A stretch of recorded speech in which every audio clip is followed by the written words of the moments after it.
الحمد لله كفى وسلام على عباده الذين اصطفى أما بعد فأعوذ بالله من الشيطان الرجيم بسم الله الرحمن الرحيم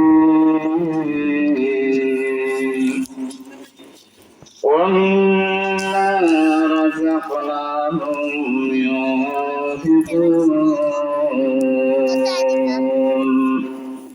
وقال النبي عليه الصلاة والسلام من بنى لله مسجدا بنى الله له بيتا في الجنة صلى الله على سيدنا ومولانا محمد وعلى آله وأصحابه وسلم صلى الله على سيدنا ومولانا محمد وعلى آله وأصحابه وسلم উজান ফতেপুর যুব সংঘের উদ্যোগে উজান ফতেপুর বাইতুল আমান জামে মসজিদ মাঠে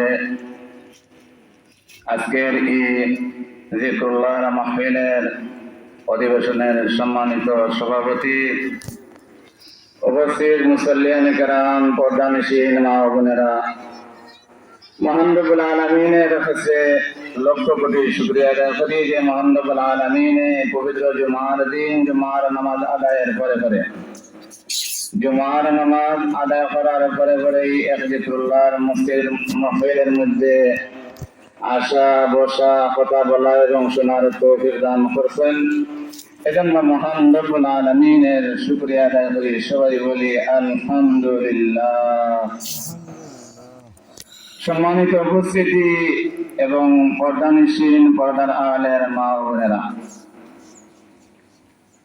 এই যে জিকরুল্লাহর মাহফিল যেহেতু সময় কম, মেহমান আমার সামনে উপস্থিত, আর আমি তো আপনার এলাকার সন্তান, আমার বাড়ি ফতেপুর, আর এই উজান ফতেপুর আমার তো শ্বশুর বাড়ির আগ থেকে বুঝ হয়েছে না, বুঝবার আগ থেকে মারবার পর সাথে মার কুলোইয়া উজান ফতেপুর আইসে। এখানে এই জায়গার মধ্যে আমার দুই ফুফুর বাড়ি, আর বুঝবার পর থেকেই তো আলহামদুলিল্লাহ এই পর্যন্ত দেখি আর আপনারা মসজিদ সবকিছু আমার জানা এবং দেখা।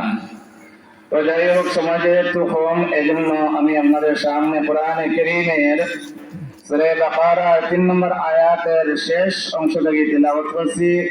নবী মুহাম্মদ রাসূলুল্লাহ সাল্লাল্লাহু আলাইহি ওয়াসাল্লামের হাদিসের বান্ডাল থেকে ছোট্টখানা হাদিস তিলাওয়াত করছি। কম সময়ের ভিতরে ইনশাআল্লাহ আপনাদের সামনে ওই আয়াত এবং হাদিসের আলোকে সংক্ষিপ্ত আপনাদের সামনে আলোচনা করবো। আল্লাহ রাব্বুল আলামিন আমারে তৌফিক দিতা আমলের নিয়তে বলার, আর আপনারা আমলের নিয়তে শোনার তৌফিক দান করুক, সবাই বলি আমিন। উপস্থিত মুআজ্জাজ বিরাদারানে ইসলাম, পর্দানিশীন মা বোন সকল, আমি গত বছর আপনারা ওয়াজ হয়েছি, ওয়াজের মধ্যে আইছি এই মসজিদের ডাকে, মসজিদের উদ্যোগে যুব সমাজে যে মেহনত করিয়া গত বছর ওয়াজ মাহফিল করছেন, এই বছর যুব সমাজের উদ্যোগে এই মসজিদের মাঠে ওয়াজ মাহফিল। আলহামদুলিল্লাহ, এটা মাহফিলের কারণে মুমিন বান্দাবান্দীদের খোরাক হয়। কোন মুমিন বান্দাবান্দি হক্কানি উলামায়ে কেরামের জবান থেকে যদি কোরআন হাদিসের কথা আমলের নিয়তে শুনে অবশ্যই ওই আল্লাহর বান্দা বান্দিরে আল্লাহ রাব্বুল আলামিনে আমল করার তৌফিক দান করবা। আর এই সমস্ত মাহফিল এমন ধরনের মাহফিল বসলেই আল্লাহ রাব্বুল আলামিন সমস্ত সগীরা গুনাহ মাফ করে দেন। সুবহানাল্লাহ। আর কোন আল্লাহর বান্দা যদি এই সমস্ত মাহফিলের মধ্যে বসা অবস্থায় তওবা করে দেয়, তাইলে ওই আল্লাহর বান্দা যত গুনাহ করছে তওবার কারণে আল্লাহ রাব্বুল আলামিন ওই বান্দার জীবনের সব গুনাহ মাফ করে দেয়। ওই সুবহানাল্লাহ। এখন প্রশ্ন জাগে বলে, পুরুষ যারা মাহফিলের মধ্যে আসার কারণে তওবার মাধ্যমে গুনাহ মাফ হইল, আমরা মহিলা যারা এরা বাড়ির মধ্যে, আমাদের তো আর মাহফিলের মধ্যে আসার মতন সুযোগ নাই, আমরা কি করি? তার উত্তর হইল গিয়া, আমি আমার ঘরের মধ্যে বসিয়া অন্য কোনো আলোচনা না করিয়া আমি বুজুর্গানে দিন ওলামায়ে কেরামের জবান থেকে কথা বল শুনি আমলের নিয়তে, আর যেই জায়গার মধ্যে বসি ওই জায়গার মধ্যে যিকরুল্লাহর মাহফিলের কথা শোনার জন্য ওলামায়ে কেরামের জবানের বরকতি কোরআন এবং হাদিসের কথা শোনার জন্য আমি এই নিয়তে যদি বসি, আমি মহিলা হইলেও আল্লাহ রাব্বুল আলামিনের সগীরা গুনাহ মাফ করিয়া দিবা। আর যদি সাথে সাথে যদি আমি ইস্তেগফার করিলাই, আল্লাহ রাব্বুল আলামিন কবিরা গুনাহ মাফ করিয়া দেন। সুবহানাল্লাহ। এজন্য এই সমস্ত মাহফিল আমরা অনেকে মনে করি ছোট, কিন্তু দেখতে ছোট, কিন্তু আমলের মধ্যে অনেক অনেক অনেক বেশি। এখানে এই সমস্ত মাহফিলের মধ্যে অনেক মানুষ জমা হয়, আর যে জায়গার মধ্যে 40 জন মানুষ থাকে, এই জায়গার মধ্যে নিশ্চয় একজন আল্লাহর ওলি থাকেন। ওই আল্লাহর ওলির মাধ্যমে আল্লাহ রাব্বুল আলামিনের দুয়ারে কবুল করিয়া দেন। সুবহানাল্লাহ। উপস্থিত বেরাদারান ইসলাম, আমি আপনাদের সামনে কোরআনে কারীমের সূরা বাকারার 3 নম্বর আয়াতের শেষ অংশ তিলাওয়াত করছি। আল্লাহ রাব্বুল আলামিন ফরমায়েন, ওয়া মিম্মা রাযাকনাহুম ইউনফিকুন। আল্লাহ রাব্বুল আলামিন ফরমায়, আমার বান্দা আমার বান্দিরা, আমি আল্লাহ রাব্বুল আলামিন তোমরা যে সমস্ত মাল দান করছি, এই সমস্ত মাল আমার রাস্তায় তোমরা ব্যয় করো, খরচ করো। গত 2 দিন আগে কয়েক তাফসীরের রেফারেন্স দিয়ে গেছেন।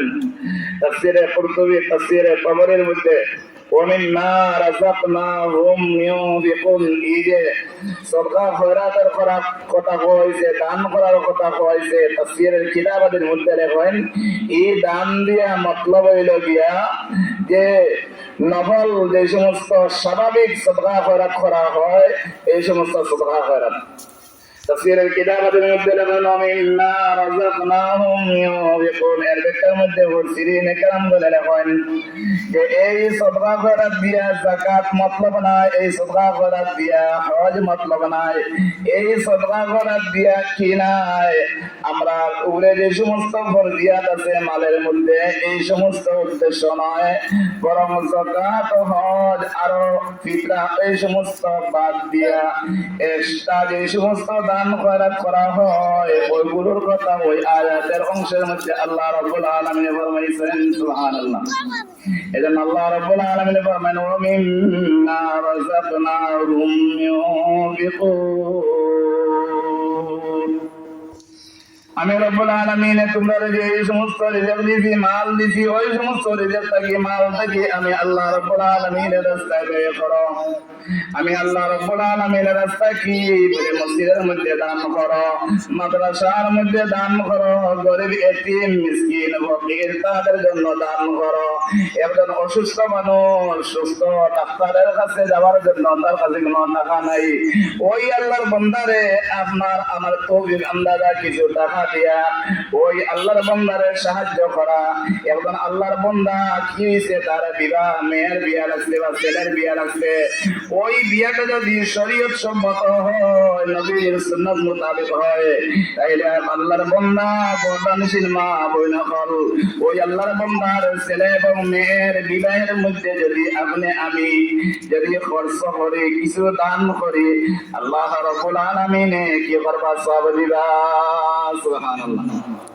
শুধু ওইগুলা শেষ নয়, তিরমিজি শরীফের 2 নম্বর খণ্ডের মধ্যে যেটা মিশকাত শরীফের মধ্যে কিতাবুল জানাইজের পরের মধ্যে আছে, নবী মুহাম্মদ রাসূলুল্লাহ সাল্লাল্লাহু আলাইহি ওয়াসাল্লামে সাহাবায়ে কেরাম বলে ফরমাইরা, ও আমার সাহাবীরা, তোমরা একটা গাছ যদি রুও, তোমরা যদি একটা চারা রুও, এই চারাটা রোয়ার সময়, লাগানোর সময় সদকার নিয়ত করবা।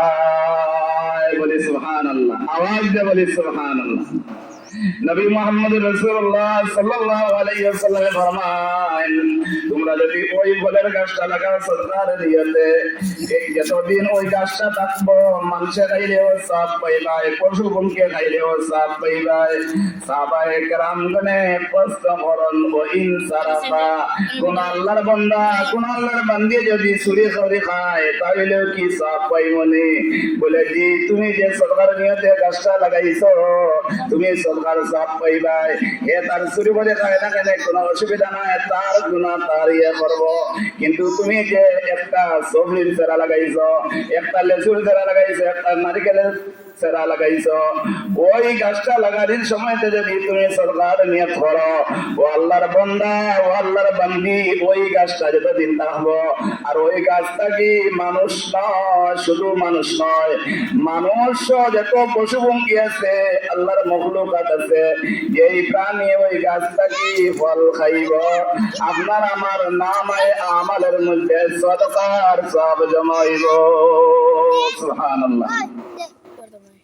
হাদিসের ব্যাখ্যার মধ্যে আনোয়ারুল মিশকাতের মধ্যে, মিশকাত শরীফের একটা সূরা হইল আনোয়ারুল মিশকাত, এবং মুজাহিদে হক নামে কিতাব, ওই সমস্ত কিতাবের ওই হাদিসের ব্যাখ্যার মধ্যে রাখেন, কোন আল্লাহর বান্দায় খেয়াল করি উনি, কোন আল্লাহর বান্দায় যদি তার ছেলের কি করে একটা চকলেট দোকান থেকে কিনিয়া বাড়ির মধ্যে নিয়ে দেয়, আর লোয়ার সময় যদি ওই তার ছেলের চকলেটটা লোয়ার সময়, কলাটা লোয়ার সময় নিয়ত করছে, আমার ছেলেরে, আমার মেয়েরে এই চকলেটটা লইছি দান হিসাবে, ওই নিজের ছেলে এবং মেয়েরে যদি একটা চকলেট কি করে দানর নিয়তে লয়, এই মুহূর্তে ওই আল্লাহর বান্দা তার ছেলে এবং মেয়ের হাতে চকলেটটা দিব, কলাটা দিব, নারকেলটা দিব, এই ধরনের বিস্কুট দিব, নিয়ত যদি তাকে সদকার, সাথে সাথে ওই আল্লাহর বান্দা, আল্লাহর বান্দির নামায়ে আমালের মধ্যে রব্বুল আলামিনে সদকার সওয়াব লিখবা।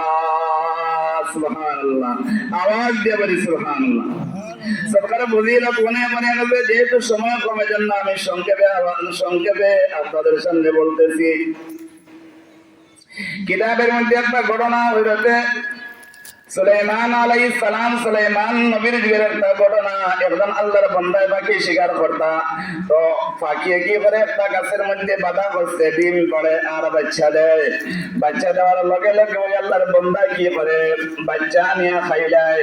এইভাবে খাইতে খাইতে খাইতে খাইতে পাখিটা কি হয়েছে, অসহ্য হইয়া গিয়া হইতে সুলাইমান আলাইহিস সালামের দরবারে বিচার দিল, ও নবী, আপনার কাছে বিচার দিলাম, আপনার উম্মতে কি করে আমি খালি বাচ্চা একটু বড় করি, আমার বাচ্চাগুলা নিয়ে খাইলে, এইভাবে কয়েকবার হইছে।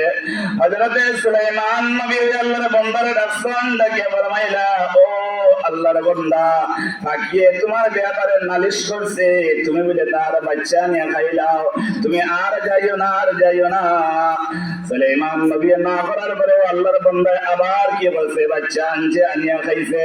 আবার পাখিয়ে সুলাইমান নবীর কাছে বিচার দিছে। সুলাইমান আলাইহিস সালাম রাগান্বিত হইয়া বলে, আমি নবীর কথা যখন আল্লাহর বান্দা শুনছে না, তাইলে শাস্তি দেওয়ার দরকার। তখন সুলাইমান আলাইহিস সালাতু ওয়াত তাসলিমে একটা জিন্নাত কি করলা, ফাঁসিয়া দিলা, কইলা, ও জিন্নাত, তুমি ওই গাছের নিচে তাকিও, আর ওই আল্লাহর বান্দা যখন চাইবো গাছে উঠতো, তখন তুমি ওই আল্লাহর বান্দারে ধরিয়া কি করিও, এক পাও নিচে ধরিয়া এক পাও উপর দিকে উঠাইয়া 2 টুকরা করিয়া পশ্চিম দিকে ইটা দিও, যাতে একটা টুকরা দুনিয়ার পশ্চিমে যায় আর একটা টুকরা জমিনের পূর্ব দিকে চলে যায়। সুলাইমান নবী এই মর্মে এই জিন্নাত রে হইছেন। আল্লাহর বান্দা খালি দেখে বাকি ডিম পাড়েননি, বাচ্চা করেননি, ডিম পাড়েননি, বাচ্চা করেননি, এই খবরটা খালি রইতে আছে। পাখি আবার বাধা করছে, ডিম পারছে, বাচ্চা করছে। বাচ্চা যখন একটু বড় বড় হয়েছে, ওই আল্লাহর বান্দায় আবার বাচ্চা আনার জন্য বাইর হইছে। ওই আল্লাহর বান্দায় যাওয়ার সময় যে কয়েকটা রুটি লইয়া বার হইছে, রাস্তা যখন গেছে, কিছু রাস্তা যাওয়ার পরে একজন আল্লাহর বান্দায় সওয়াল করনেওয়ালায় সওয়াল করলো, হে আল্লাহর বান্দা, তোমার কাছে খানের যদি কোনো জিনিস থাকে তাইলে আমারে দাও, আমি কয়েকদিন থাকি কোনো খানি খাইছি না। আল্লাহর বান্দায় পাখি জানতো ওই আল্লাহর বান্দায় ওই বিক্ষু করে রুটি কি করলো, দিল। আর রুটি দিয়ে ওই গাছ তো উঠছে, গাছটা কি বাচ্চা যে আনিয়া রাম দিয়া পাক করিয়া খাইছে। হাকিম সুলাইমান নবীর দরবার আবার উপস্থিত, ও নবী, আপনার কাছে আমি বারবার বিচার দিলাম কিন্তু বিচারটা পাই না। বলে কি দেখো, আমি জিন্নাত একবারে বাঁচিয়ে রাখছি, ওই গাছের নিজের কি হতো থাকতো। আর ওই আল্লাহর বান্দা যখন গাছের দিকে উঠা আরম্ভ করবো তোমার বাচ্চা নেওয়ার জন্য, ওই সময়তে যেন কি করে তারে ধরে, আর দুই টুকরা করিয়া এক টুকরা যেন দুনিয়ার পশ্চিম প্রান্তে বালায়, আর আরেক টুকরা যেন দুনিয়ার পূর্ব প্রান্তে বালায়। জিন্নাতরে তো আমি অর্ডার দিলাম। বুঝলাম না বিষয়, জিন্নাতে আল্লাহর বান্দার লগে পারলো না, এখানে পারলো না, এটা আমার জানার দরকার। তখন সুলাইমান নবী আল্লাহর বান্দারে ডাকছেন, ডাকিয়ে ফরমাইলা, ও আল্লাহর বান্দা, আমি তো আর সহ্য হয়ে গেলাম, আমি যে জিন্নাতরে হুকুম দিলাম, এরপরে ও জিন্নাতরে রাখিয়ে তুমি পাখির বাচ্চা নিয়ে বিরান করে খাইলা, এই বিষয় কি? বলে বিষয় তো কিছু নাই। বলে না, যেই দিন তুমি পাখির বাচ্চা আনার জন্য বাইর হইছো, ওই দিন তুমি কি আমল করছো? বলে আমি তেমন আমল করছি না। বলে না, কইতে হইব। বলে আমার আমল হইল গিয়া, যখন বাড়ি থেকে বার হইছি, বাড়ির বারণের সময় কয়েকটা রুটি লইয়া বার হইছি। একটু রাস্তা অতিক্রম করার পরে, যাওয়ার পরে একজন আল্লাহর বান্দায় কইল, কয়েকদিন হয়ে গেছে খানি খাইছে না। তখন আমি আমার গাঠটি থাকি রুটি বার করিয়া আমি কি করছি, ওই আল্লাহর বান্দারে দান করছি। সুবহানাল্লাহ বলি, আওয়াজ দিয়া বলি সুবহানাল্লাহ। সুলাইমান আলাইহিস সালাতু ওয়াস সালাম ওই আল্লাহর বান্দারে ফরমাইলা, হে আল্লাহর বান্দা, তুমি যদি সদকা করতে না, তাহলে আজকে আর তুমি জমিনের মধ্যে থাকতে না। তুমি জিন্নাতের হাত থেকে তুমি বাঁচিছো সরকার কারণে। এজন্য জনাব রাসূল মকবুল সাল্লাল্লাহু আলাইহি ওয়াসাল্লাম ফরমান, as-সাদাকাতু তারুদ্দুল বালা, সদকায়ে বালা মুসিবত দূর হয়।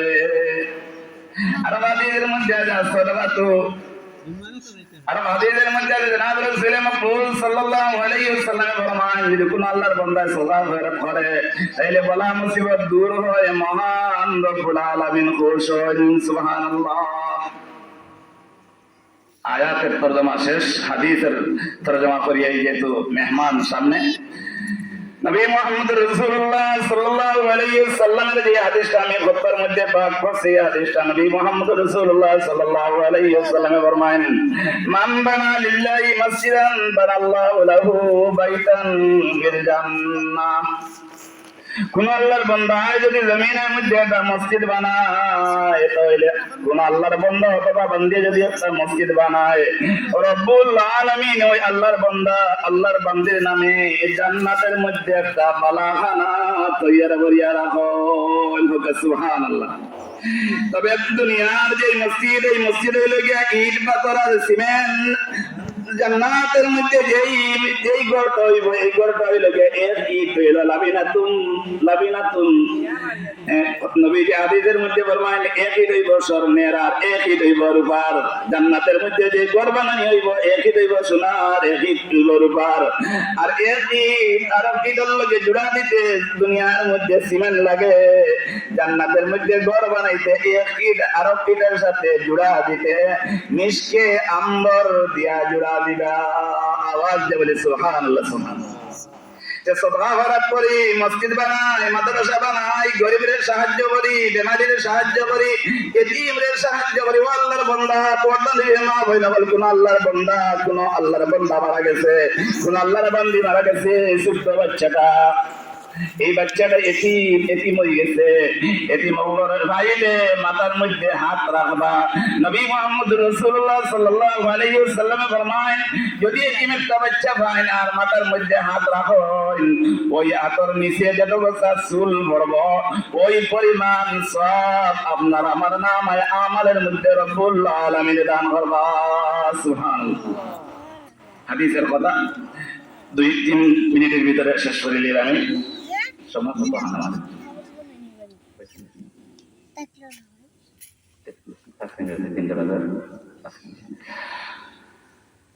ये हदीस पर जनाब रसूल मकबूल सल्लल्लाहु अलैहि वसल्लम फरमाए, मन बना लिल्लाहि मस्जिदन बनाल्लाहु लहु बैतान बिल जन्नाह। কোন আল্লাহর বান্দা দুনিয়ার মধ্যে যদি মসজিদ বানায়, তাহলে জান্নাতের মধ্যে রব্বুল আলামিন একটা বালাখানা ওই আল্লাহর বান্দা এবং বান্দির নামে বরাদ্দ করেন।